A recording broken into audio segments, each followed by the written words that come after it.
Impact of Influence. Covering true crime throughout the Southeast.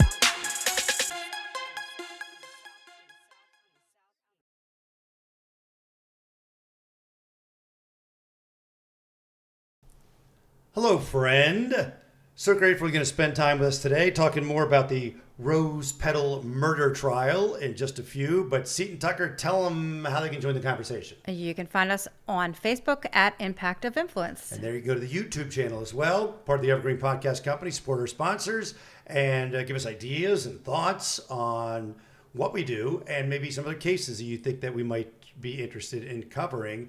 And rate and subscribe and share so we can grow this podcast and so we can keep on doing it. So we've done a number of episodes on the Rose Petal murder trial, named as such from the folks at Fitz News. And the trial of murder of Christina Parcell began on February 10th, 2025, and concluded on the 21st of 2025, with Zachary Hughes being sentenced to life for the murder of Parcell. Hughes had this very unusual defense, his testimony, and the verdict we've discussed in the past episodes, but we're going to talk to the solicitor on this case in just a second. Just a little recap.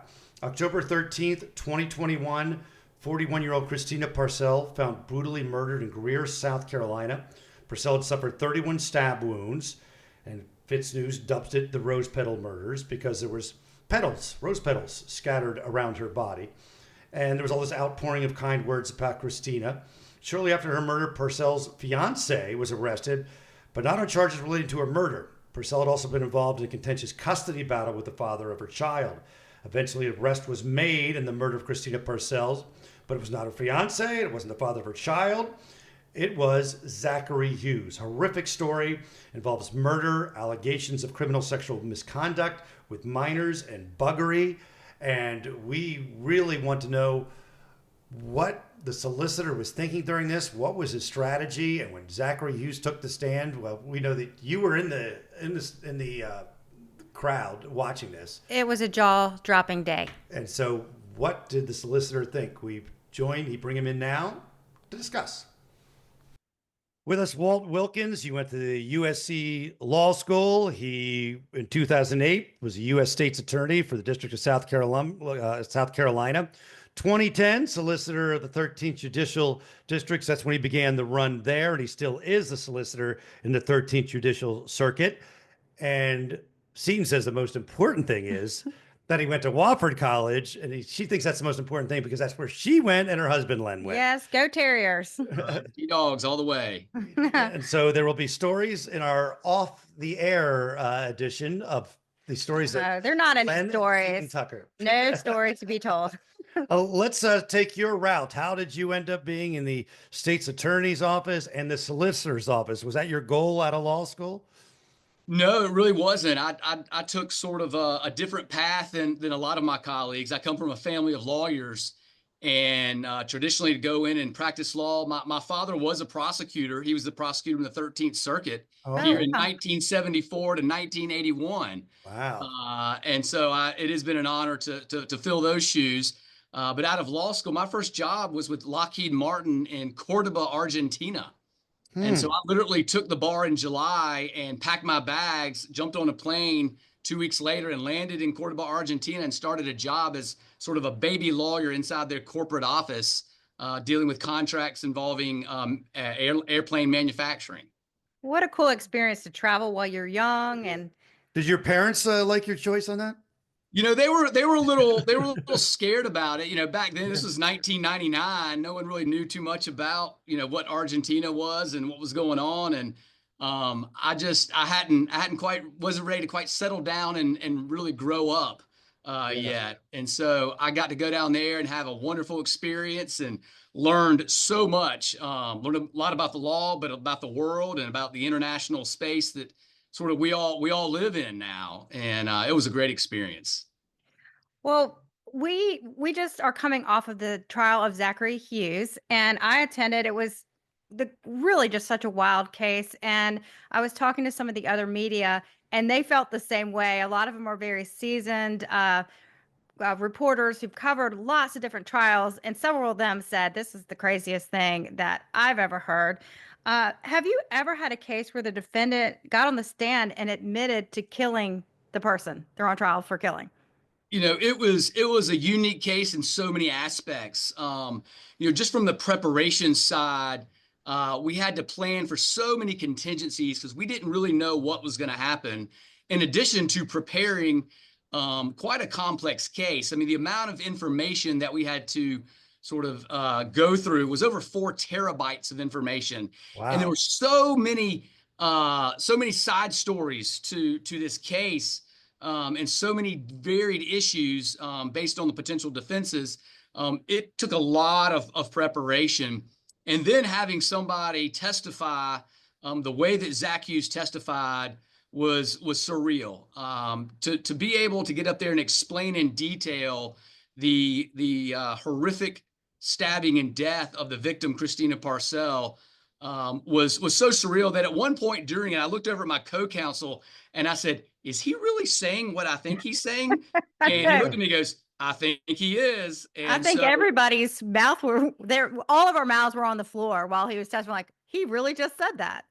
I didn't know if if I was happy, if there was a trick. I was just really, just trying to take it all in, trying to figure out how to go from there and figure out what to do and handle that from a jury perspective.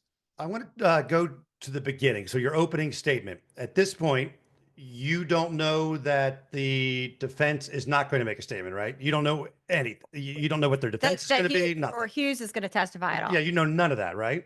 I don't know any of that. It's just I'm starting a trial like a prosecutor. I mean, I've tried tons and tons of these cases, and so it's just a good old opening statement that I've done so many times. Now, in an overview, not necessarily this case, but what is the goal of a solicitor, or your goal in an opening statement?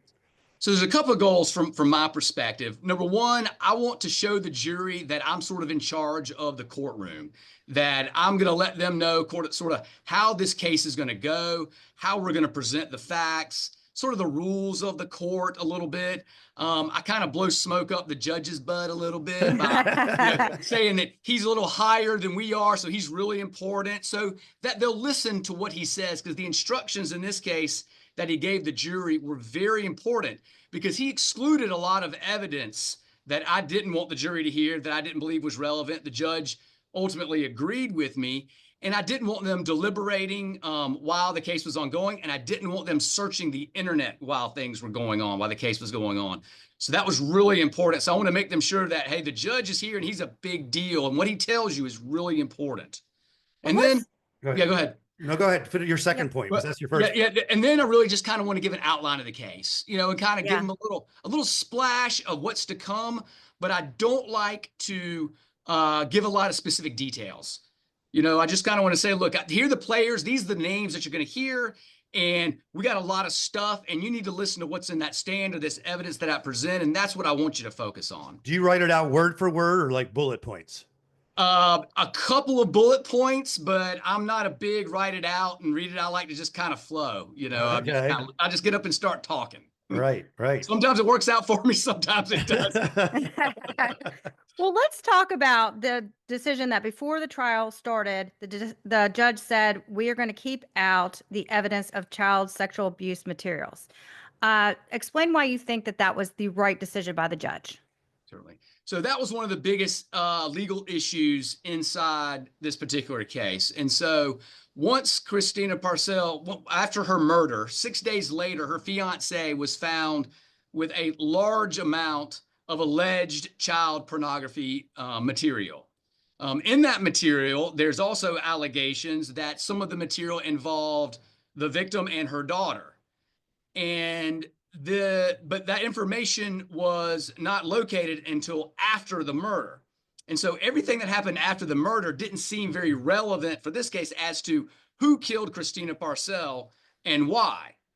And the defense really tried to hijack that information and try to use it as an excuse when in fact they didn't even know about it. They may have suspected, maybe not really, because the main allegations against Christina Parcell in the child custody dispute was that she engaged in prostitution and that she used drugs.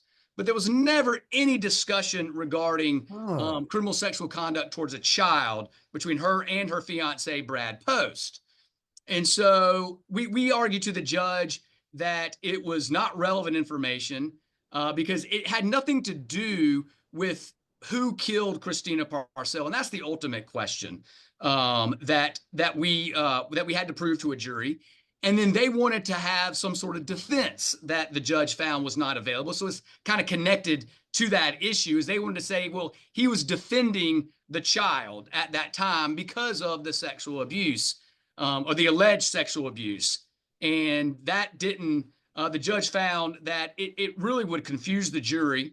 It was highly, highly prejudicial to the state because they're shaming the victim in this case. All they're doing is not, my client didn't do it, or my client didn't have a legal justifiable defense. She's just a really bad person and deserved it, in essence, was the bottom line in their defense. And so the judge found you're just not allowed to do that in this particular case.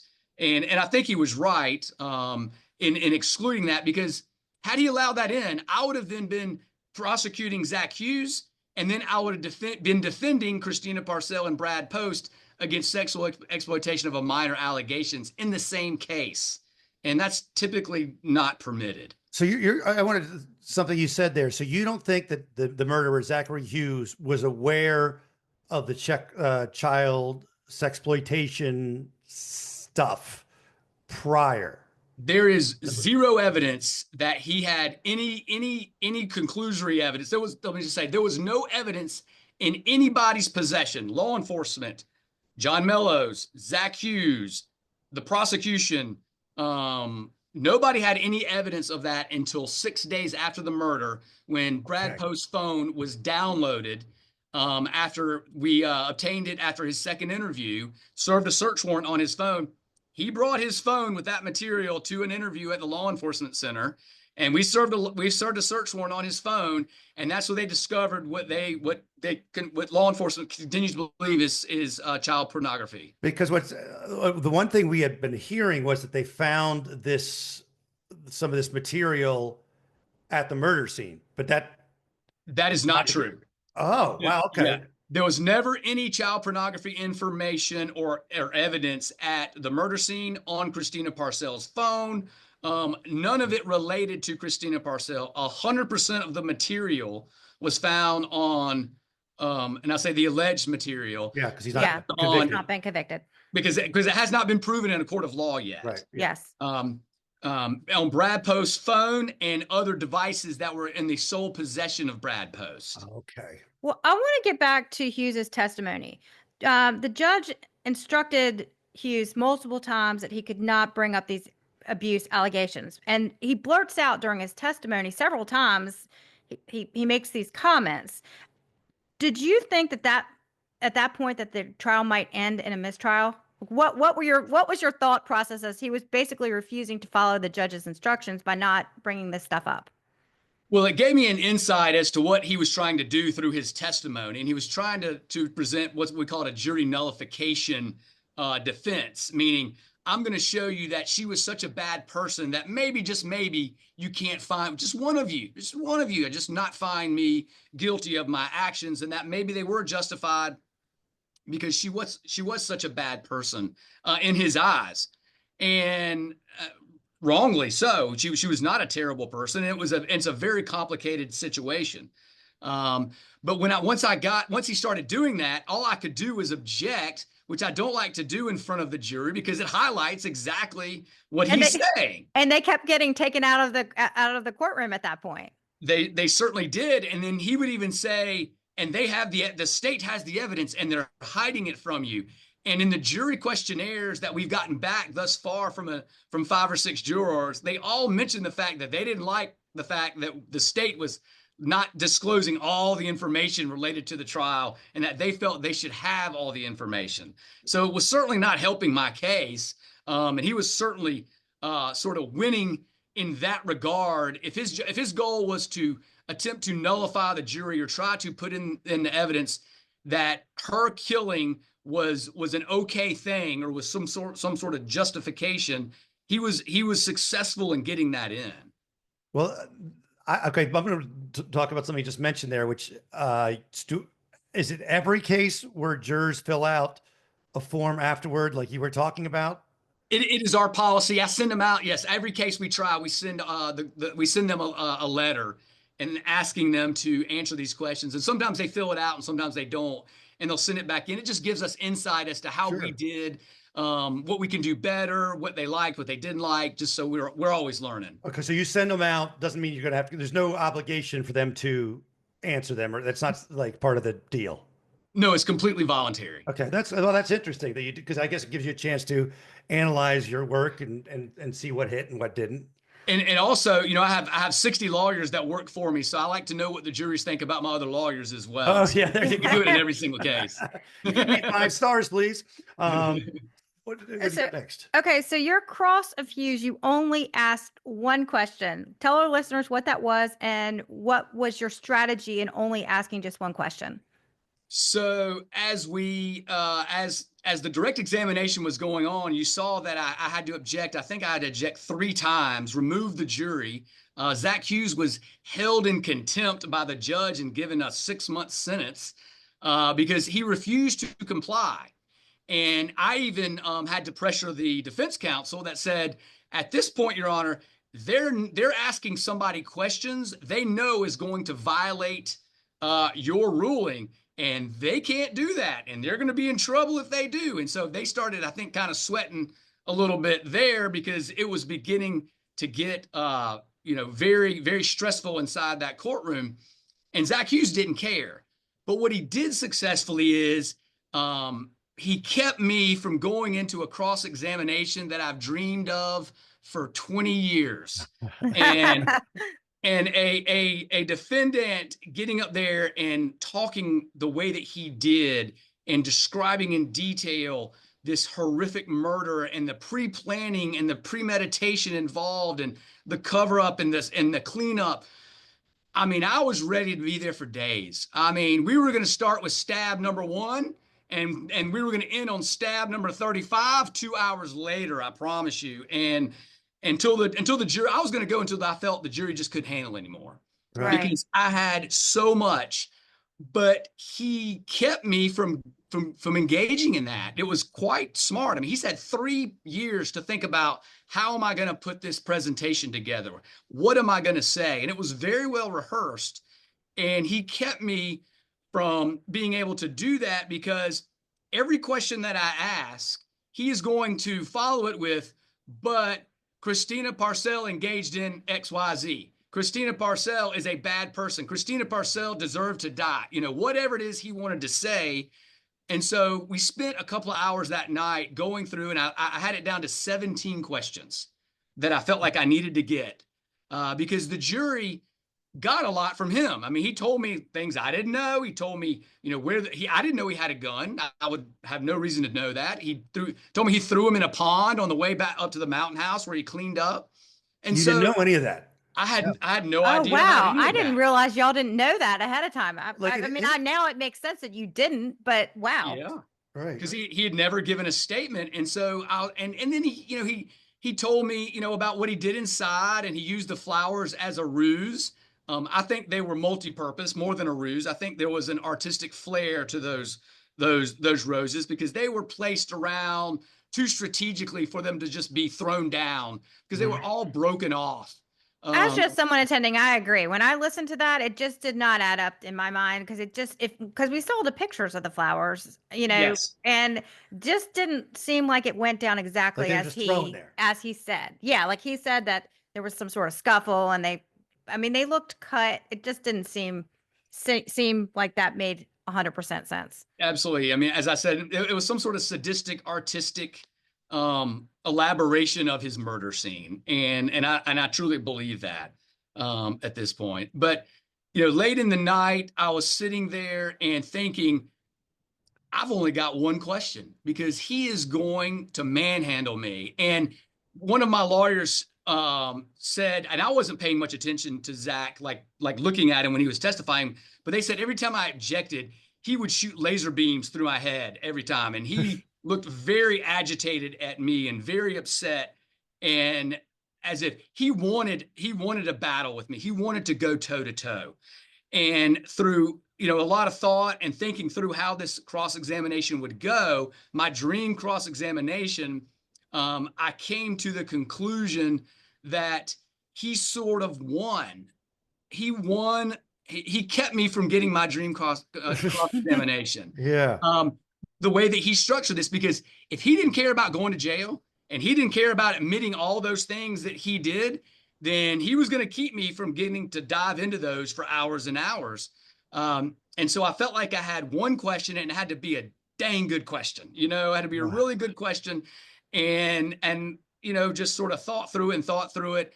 And I felt like the photo of her that we put into evidence, that where you could really see the drag marks through the blood, they were pretty highly sensitive photo, really showed exactly what went on there. And that dragging somebody's body after you've murdered them seems to be a very horrific thing to do to somebody. Not only did you just kill them, then you just sort of taken their dignity away afterwards. And so I decided that's my photo that I really need to show the jury. And then I felt that just dragging somebody is so denigrating that I don't care how bad you may believe that person may or may not be, no one deserves that. Don't care who you are. And so that's when I just sort of came up with a question, the one question that I had, and it had a little bit of showmanship in there, in that I didn't want Zach Hughes to know that I had one question. And so I had a notebook up there, and I had a bunch of papers, and I kind of shuffled them around like I was kind of settling in for a long fight, and kind of got a little closer to him, to kind of engage him, that sort of battle that I felt that he really wanted. And so then I just kind of leaned in, and I just kind of said something like, after you killed Christina Parcell and you drug her body across the room to keep her away from the window, did you drag her by her wrists or by her ankles? And it shocked me a little bit. It was a very cold response, unlike I've had in my career. But he slowly leaned closer into the microphone and paused, and he said, "I do not exactly recall, but I believe it was by her ankles." Wow. And it was chilling. Chills up my spine. And I just kind of looked at him, and I just decided I'd look over at the jury for a couple of seconds, and I did. And then I kind of looked up at the judge, and then I just turned around and said, "I've got no further questions." And my understanding is, because I didn't see Zach Hughes' face, that his face it just kind of went. He deflated. He was just very, he wanted to keep going. He just thought that was the first of many. And He's so going to use anything you said as an opening just to slide some more anti-Christina stuff in there, right? 100%. And I ran the risk of opening the door to that stuff. If I said anything about her character, about her, if she was a good mother or a good person or anything to try to humanize her, they were going to argue that I opened the door for information to show that was not true. And so that was the other danger that I had in cross-examination, and sort of going outside the bounds of the specific facts of what Zach Hughes did. Mm-hmm. Mm-hmm. Was that one of your 17 questions, or was that a new one you came up with that? That was a brand new, and it's not one of my 17 questions. Yeah, it was an isolated question I just kind of came up with on my own.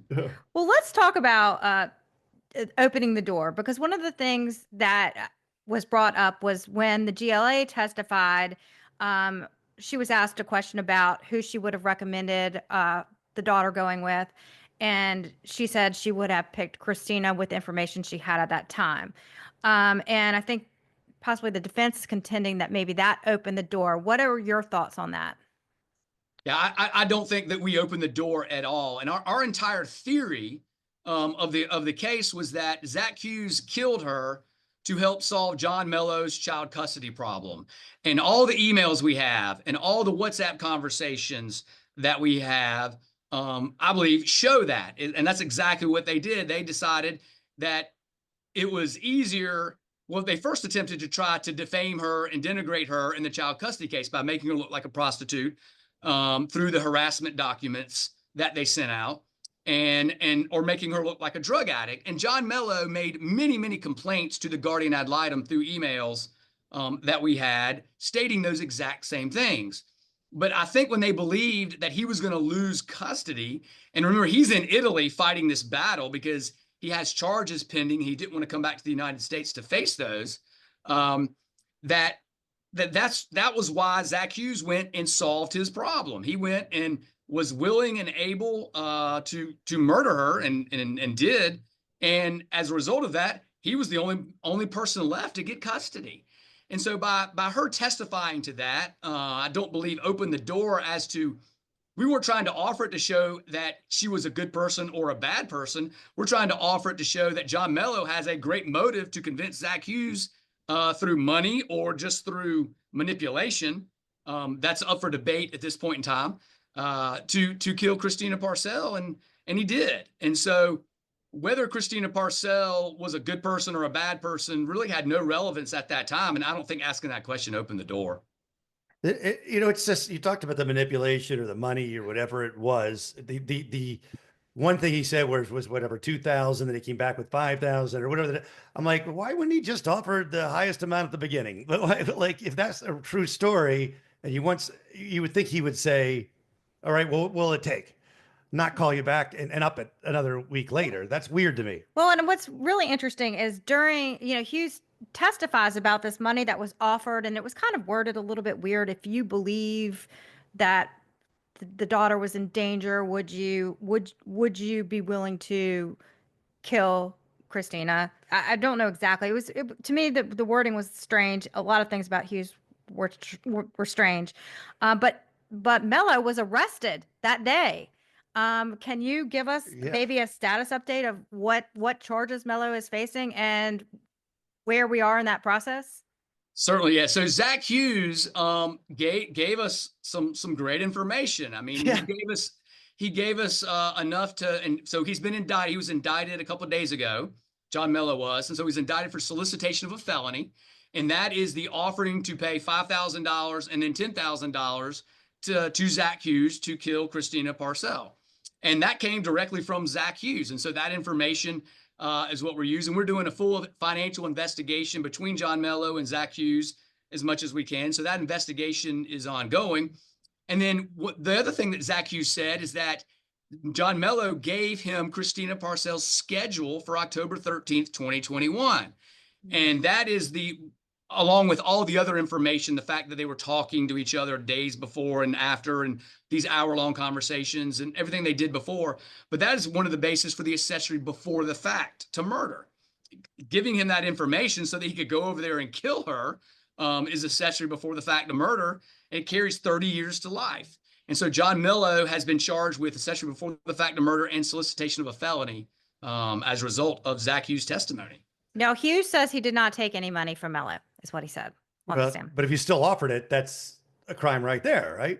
John Mello, you cannot offer somebody to kill somebody else, and that's a crime. Yeah. Well, and what doesn't make sense, and obviously you're aware of this, but that Hughes is saying his whole goal was to get the kid with Mello.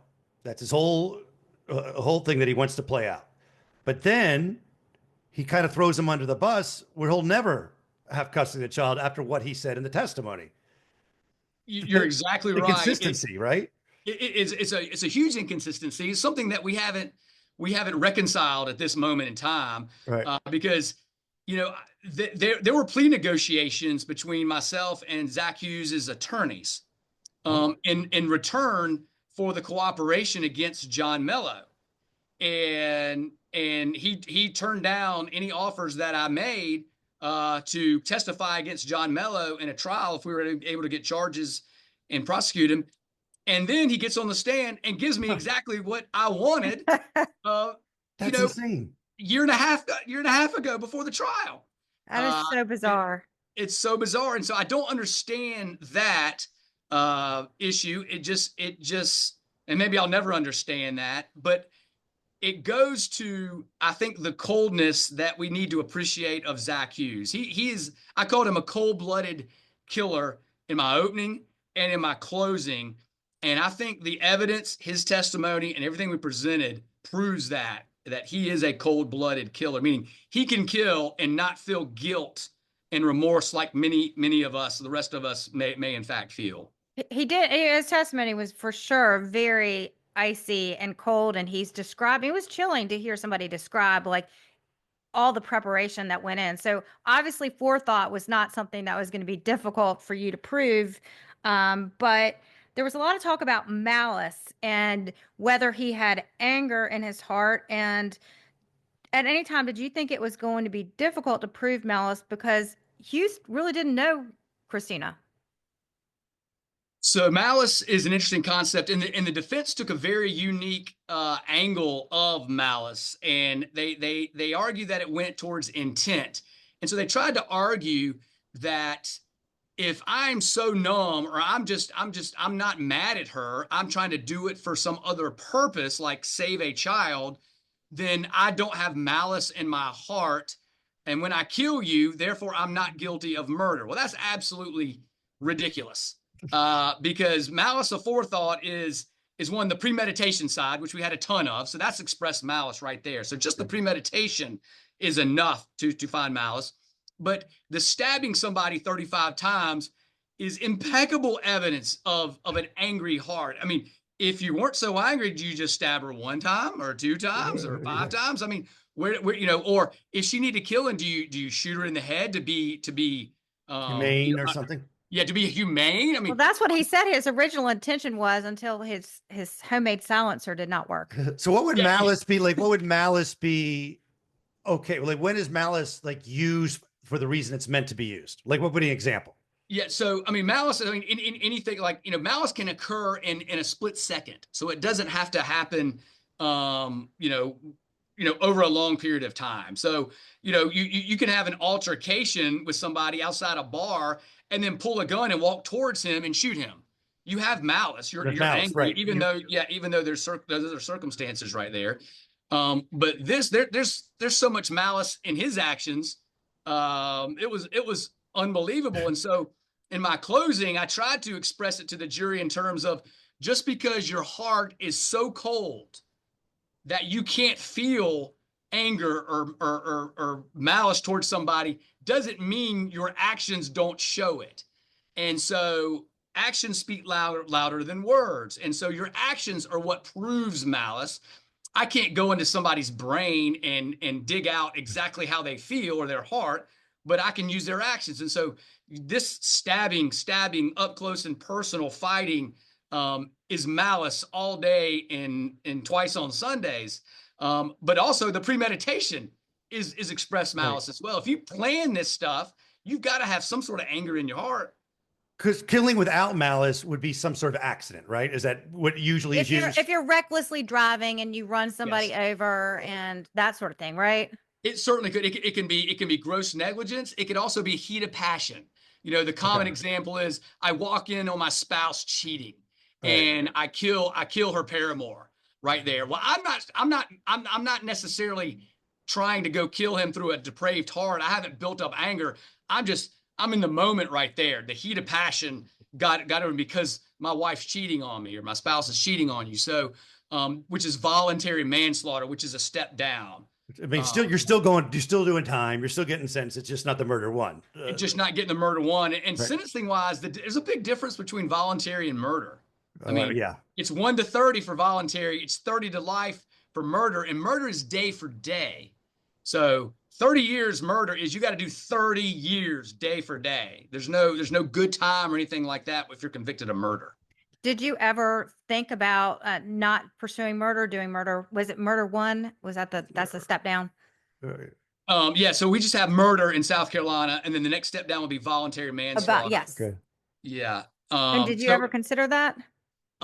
So in the cooperation negotiations, so assuming he gives the government something, in this case, it would have been John Mello, testimony and evidence that we could go and get warrants on John Mello and then testimony at a potential trial. There was consideration of voluntary at that point for him, but only in return for his cooperation with the government and helping us pursue charges against John Mello. I didn't see. Where did you get Mello? Was he still in Italy? Was he in the States? Where was Mello? Yeah, he was in Italy. And so they sent him over. You had to go get him and get Italian. No, he voluntarily Came back on returned. his own. Oh, he voluntarily returned. Okay. Yeah, so he was charged with custodial interference when he took his child in violation of the family court order in October, a year before, basically, Right. the murder. And so he was charged with a 0 to 5 felony for custodial interference. So he was stuck over there and was refusing to come back. Right. But then when these new charges came up, Well, no, No. once his wife was once Christina Yeah. Parcell was murdered, he voluntarily came back Okay, and got arrested. right. But he made a bond the next day, so he didn't stay in jail for that That's charge. what I was trying. Yeah, so he was out. You had to go get. Yeah. But he's still in jail at the moment, correct? He is not. He received a no bond, is what we call it. So he has no bond. He's sitting in jail waiting trial. Now we also have criminal charges that the Attorney General's office are handling against Christina's fiance Bradley Post. Do you have any idea when that might go to trial? Have you heard anything? So there's been a loose coordination with the Attorney General's office just for purposes of the discovery in my case. The defense wanted that entire case file, which is one of the big battles because it has all of the alleged child pornography images and videos on the various devices. So we've had coordination there. I don't know when that case is. It is not currently set for trial in any kind of roster right now. I imagine it's completely up to their discretion, but they may wait until the John Mello case is resolved before they go forward because Brad Post will be a witness again in the John Mello trial. Yeah. And so they may just hold it until that case is resolved. Does the AG's office handle the sex crimes? Is that why it's AG? They handle all internet crimes against children. Okay. So anytime there's child pornography on computers or being distributed or made, they typically handle those cases. We still handle some of them, but they have a unit for that. And then they handle all our appeals as well. And then there are conflict cases. So cases that I can't try because my secretary's, husband's cousin has been charged. And so we should prosecute him, whatever. They'll handle those cases as well. Okay, excellent. Let's see. Do you have anything else there? No, This was great. I really enjoyed this. Very interesting. I feel like we got to the mind of a prosecutor. Yes. Very interesting to see. There's a lot that you just don't think about, especially with the closing and openings and crosses. Just, there's a lot of strategy, it seems, that goes into all of it. This will be in your book, this case. This is a unique one. This one you'll never forget. We'll get to talk about this one when I'm old, sitting around the water cooler telling war stories to the young lawyers, and I remember when I tried this guy named Zach Hughes, but there's just so many issues and so many rabbit holes we could go down and talk about for hours and hours on how the case developed and how it went and in the past and the behaviors of all the characters involved. They all have their own unique story, from Christina Parcell to Brad Post to John Mello to Christina's sister Tina Parcell and their families and Brad Post. I mean, it is an unbelievable story to tell, no doubt. And I imagine as things were coming in, you were like, wait, what? You think one thing, I mean, there's very few murders in that area, maybe one a year or something, let alone you have this beautiful, appears to be sweet young woman killed randomly. And then the guy who killed her is a guy without any violent past and no seeming connection at the beginning between him and her. And so it had to be like, you're like, wait, what's happening? Yeah, it was amazing. When we finally found our way towards Zach Hughes, we kept going, why would he do this? Yeah. And even the defense from early on, and the family that he was living with, Marshall Wynn, who's an attorney here in town, was certain that it was not him involved in this particular murder. And he's a Juilliard trained musician. He is highly intelligent. I mean, to play the music that he does, and he played 100 Of the 16 sonatas, I think he did it 3 hours by memory, and it's like 15 hours or something like that, or 8 hours. So I mean, to be able to do that is quite remarkable. So he's highly, highly intelligent. But he can't remember the passcode for his phone. It's amazing how I made that argument, and I unsuccessfully was able to convict him of criminal contempt. I would have been able to do it for civil contempt, but just the fact that he's just super smart and couldn't remember wasn't quite enough to carry the day. Pretty much. Walt Wilkins, we appreciate your time. He's the solicitor, 13th Judicial Circuit. Love to chat with you again sometime about your thoughts on the whole system. Anytime. Happy to talk. It's always such a pleasure talking with you guys, and love doing it. Great. All right. It was great. Thank you so much. Thanks again, Walt. We Thank you, appreciate guys. it. Thanks.